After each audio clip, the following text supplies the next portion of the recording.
Om Swastiastu. Om Awigenam Nama Sidam.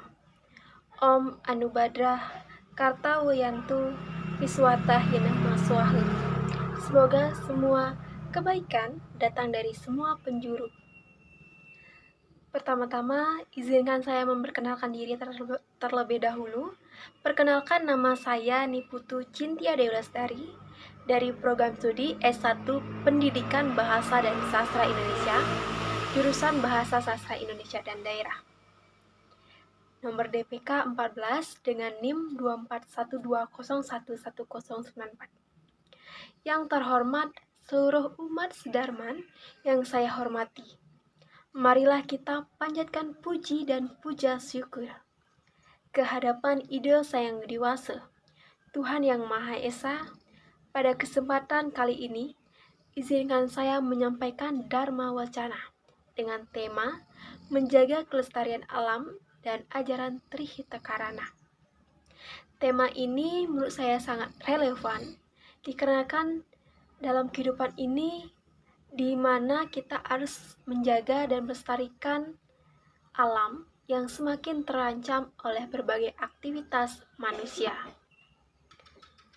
Apa itu Trihita-Karana? Trihita-Karana adalah 3 penyebab hubungan yang harmonis untuk mencapai kebahagiaan dalam konsep harmoni. Dalam ajaran agama Hindu yang mengajarkan 3 hubungan utama yang harus dijaga oleh manusia.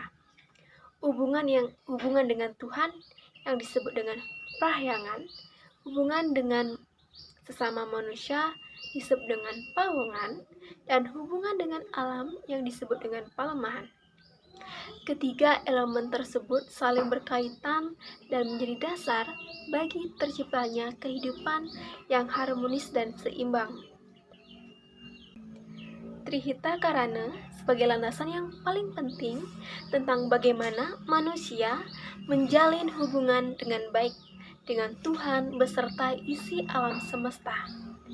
Oleh karena itu, perlu kita sikapi bersama agar kehidupan umat manusia di bumi ini bisa aman, tentram, dan damai. Hubungan manusia dengan Ide Sang Dewasa yang biasa disebut dengan prahyangan ini merupakan dasar yang paling utama bagaimana kita menjalin hubungan dengan para pencipta dan ciptaannya. Dengan hal ini, bagaimana kita bisa memupuk serada bakti kepada Ide Sang Dewasa sebagai sumber dari segalanya.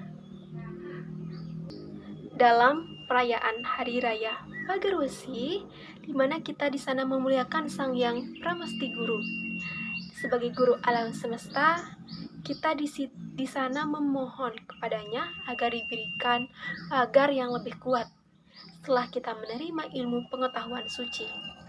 Harapannya, kita selalu diberikan keteguhan iman dalam hidup bermasyarakat.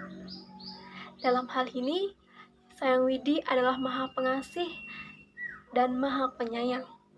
Kita yang selalu diberikan anugerah olehnya yang sangat luar biasa dari alam semesta ini.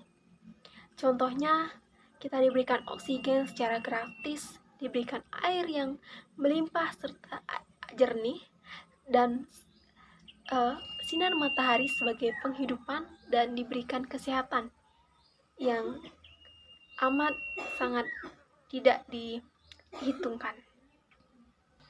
Di setiap kita melakukan upacara keagamaan, dari sana kita bisa membentuk iatnya atau persembahan. Tujuan ini kita bisa mengucapkan puji dan syukur atas limpahan dan anugerahnya, serta memohon agar semesta alam ini diberikan kerahayuan senantiasa. Hubungan manusia dengan sesama yang disebut dengan pawongan. Hubungan ini di mana makhluk hidup, yaitu manusia, yang amat sosial dalam kesehariannya dan merupakan yang dimana saling bergantungan satu sama lain. Oleh karena itu, manusia harus mampu menempatkan diri bagaimana agar terjalin hubungan yang harmonis antar sesama umat manusia untuk mendapatkan kedamaian hidup dalam masyarakat. Kunci keharmonisan adalah persatuan, selaras, dan hidup rukun. Tidak ada persatuan tanpa kerukunan. Kitab suci yang di dalamnya yang bernama Atharwaveda 30.4 yang mengatakan, Yena Dewena Viyanti Noca Witwise Temitah Tatkarno Brahma Wogreh Samjana Purwe Preyah. Artinya, wahai umat manusia, bersatulah dan rukunlah kamu. Seperti menyatukan para dewa, aku telah menganugerahkan hal yang sama kepadamu. Oleh karena itu, ciptakanlah persatuan di antara kalian. Dengan kerukunan, membuat kita semakin kuat dalam menjaga kelestarian alam. Hubungan manusia dengan alam, di mana disebut dengan pelemahan, alam semesta adalah tempat hidup kita, yang dimana kita harus bertanggung jawab untuk menjaga kelestarian alam agar tetap indah dan nyaman. Dalam konteks kelestarian alam, pelemahan ini mengingatkan kita untuk menjaga hubungan yang harmonis dengan lingkungan. Alam adalah pemberian suci dari Tuhan yang harus kita rawat dan kita lestarikan. Bukan hanya untuk kebutuhan kita saat ini, tapi juga untuk generasi kita mendatang, seperti anak dan cucu kita nanti. Dalam prinsip kelestarian alam dalam kitab Bhagavad Gita, titik 310, yang mengajarkan kepentingan menjaga keseimbangan antara manusia dan alam, yang mengatakan Sahayatna Praja Sista Purovacam Prajapati, yang artinya ketika menciptakan makhluk hidup bersama dengan niatnya, Tuhan menetapkan hubungan saling menguntungkan untuk keseimbangan alam.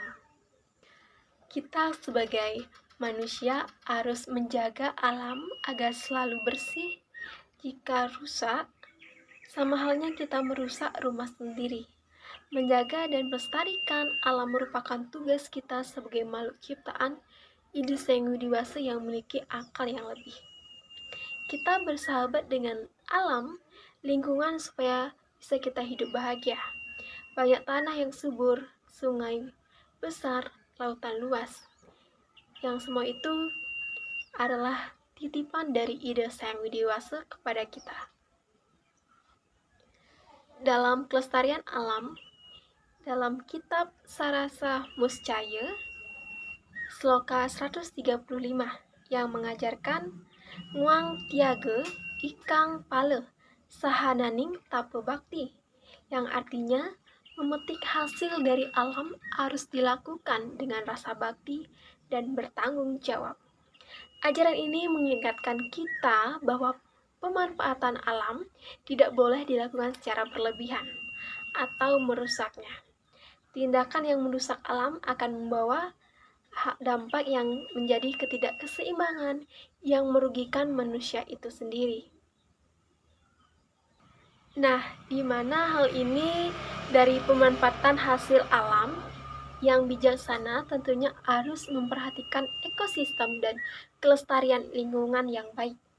Kita harus pandai menjaga dan menata lingkungan agar selalu bersih, indah, dan nyaman. Caranya, tidak membuang sampah sembarangan dan membuangnya di tempat yang telah ditentukan. Penanaman pohon rindang sebagai pelindungan alam juga melindungi semua satwa atau binatang agar jangan sampai punah. Dalam zaman Kali Yuga ini, kita dalam keseharian menerapkan kehidupan dalam kemajuan teknologi tanpa banyak pertimbangan. Tanpa kita sadari, hal ini akan rugi jika kita tidak menjaganya. Baik, sekian yang bisa saya sampaikan dalam Dharma Wacana ini. Jika ada kesalahan kata, saya mohon maaf. Sekian dan terima kasih, dan saya tutup dengan Paramasanti. Om Santi Santi Santi.